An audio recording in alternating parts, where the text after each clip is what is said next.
Today we are taking a look at the live-action One Piece trailer before it airs on August 31st. I figured it'd be a good idea.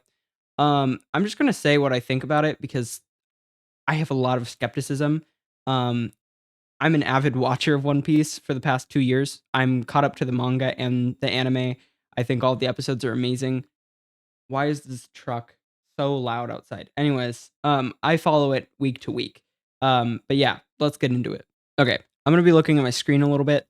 I've been a very skeptical person when it came to the live action. I think all the actors look pretty good. I think that some of the cast members not watching the anime or reading the manga or not knowing all of the story is pretty alarming to me. We all know how much of an absolute L it is that Eminem is not the actor for Sanji or Enel, so kind of sad about that. I think straying from the timeline and the antics of the show isn't inherently bad. It was Oda's choice, and I'm open to whatever as long as it's his writing. I think some of my main points that I think are kind of alarming is, well, the acting, especially for Arlong, and also Luffy's Gum Gum Fruit, which I think have been pretty big topics and debates on the live action show recently. Um, but yeah. Now, my first initial reaction to Zoro at the Marine base when he's tied up to the cross and literally like strung up for a month, with nothing to eat and in the middle of a dusty lot. The fact that his clothes were so clean and that the rope isn't torn or anything when Zoro was like one of the strongest in the North Blue. It's very funny. I don't know. It wasn't impactful like the anime portrayed it. It's not gritty. It doesn't feel gritty. And the One Piece live action kind of goes within the wackiness, but then also like the grittiness of like a Pirates of the Caribbean type of vibe. So I don't know how I felt about it. I love Zoro's actor so much. Oda was very picky with his choices, which I'm extremely glad about. Now the setting is just amazing. I literally can't put it into words how amazing the setting is and how awesome the studio did with the world building. The Den Mushies just got released for the live action as well, which as much as I love to hate on them, they're kind of funny and they're also surreal. Um I feel like it makes more of the gritty style appropriate. It gives the show what it needed, especially with like how Buggy and Captain Kuro look. I definitely think it's a big deal to capture that because like you need to capture what you're trying to capture. You can't have too much wackiness and a ton of grit together. It doesn't work like that. It also kind of gives it the ability to capture again what it needs to capture with each character. The Denden Mushies kind of add that feeling to the show, but then we also get the wackiness of like Luffy's character, but then we get the grit at least from what it looked like with Buggy's character. So it gives a lot more.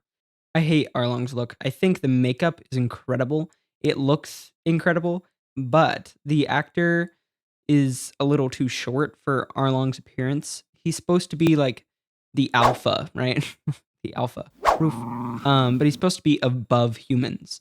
So I think it's weird when Arlong is just as tall as a regular human, but then he's a fish and he has all this detailed makeup, but then he doesn't look like what I would think a fishman was. Because when I think of a fishman, I think of like a sea king with a human. So it's just kind of odd. I definitely think Arlong will be the weak point of the series. He's more of the make or break. Like, I'm hoping that it's like the Sonic movie, except it's not VFX, but I'm hoping that it's like the Sonic movie where they have a little goofy guy that's a little high, and then right before they switch it out and it's the Sonic that we saw that's a little bit better. I feel a little bit more positive since I saw positive early reviews from people like Mo and everything that aren't necessarily anime enjoyers, so it's pretty cool. Hollywood Highlights also did a video on it, so we'll see. Now, Mo, a early reviewer, wrote that the dynamic camera work, slick VFX, and killer cast and the understanding of the story and especially how to write, direct, and produce the big budget episodic series. Wow, that was weird. Why did he write it like that? He's basically saying it will hopefully stand tall or the tallest as the king of Netflix shows, which I think is a pretty big deal. Now, I'm kind of a skeptic because he even states that he's not an anime or manga enjoyer, so it's kind of weird, which I think is kind of a big deal, especially when he's saying that it is going to be the king of Netflix shows. But again, it's from an unexposed viewer, so maybe the live action will be good for a non-targeted demographic, which I think the show needs. It's extremely important to consider. It needs to appeal to suburban moms. It needs to appeal to Stranger Things addicts. It needs to appeal to people that don't watch anime. It just has to, okay? And the studio is very confident that they're going to do this show justice.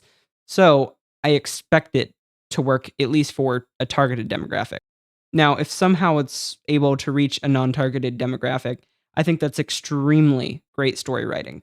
Because let's face it, One Piece is not for everybody. Um, for a long time, I was very not about watching it. I thought Big Mom looked really weird, and I got freaked out by it. The studio is very confident that they're going to give the show the justice that it deserves, which I'm taking their word for it. I'm extremely excited. They've put so much effort into it, from reshooting scenes to even scrapping all of their writing ideas for the show because the author, Oda, said it. So, it's pretty big deal when a big series and studio takes the author's words and words and choices so extremely important. They are taking Oda's choices and insights very heavily, extremely heavily, and they appreciate them. They have given the show the time that it needs to cook, let him cook. But like, it is basking in the oven, okay? It is like a light roasted chicken, and they roasted it so that the skin was all crunchy, okay? My vegans out there, sorry, you don't get that metaphor. But like, I can't stress it enough. Even with my 3 ounces of skepticism, I'm extremely hyped for the show. It's just Arlong. Just Arlong and Luffy's VFX. That's it. That is it. And other than that, I am very happy with the show. So yeah, I mean, that's basically it. I'm gonna have my last bit right here, which is just that I love the character design for Zoro, Mihawk, and Buggy. I think they look extremely amazing. And I'm very excited to binge the show. I pray to God that Arlong is like a Sonic situation, and then it gets a little bit taller. Otherwise, great job with the makeup. All of you are such talented people working on the show. And I'm so excited that as a fan, I get to enjoy something that has been followed since 1996. It's insane. And for the people out there that have spent the years, decades of their life watching this is a pretty big deal. I love the character designs for Buggy, Mihawk, and Zoro. They're some of my favorite characters, and I'm extremely excited to watch the show and binge it. But yeah, that's it. Tell me your thoughts in the comments because I love to hear what you guys have to say. Don't forget to drop down and press the like button. That was a really weird way to phrase it, but thank you so much for watching. Yeah, bye bye.